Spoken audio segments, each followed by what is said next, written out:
puso po sa ating bayan. At kung kayo ay may puso po sa institusyon ng Senado, sana po kinontent ng Diyos si Antonio Trillanes.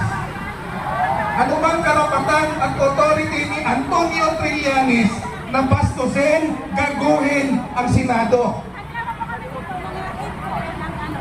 Bakit pumasok siya doon na parang siya yung NBI?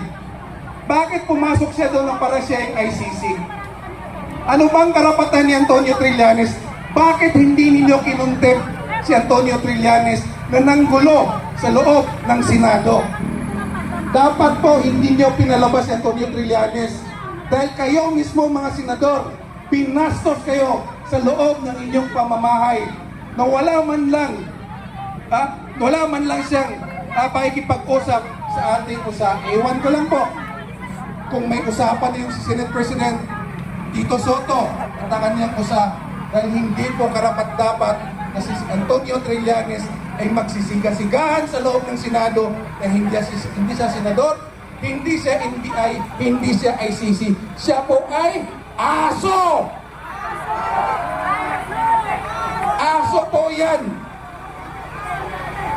Akala mo kung sino siya, wala rin naman siya nagawa sa ating bayan. Ano bang nagawa ni Trillanes sa ating bayan? Ang manggulo sa Makati, ang sirain ng isang magandang hotel sa Makati, yun ba ang ligasiya iniwan niya sa atin?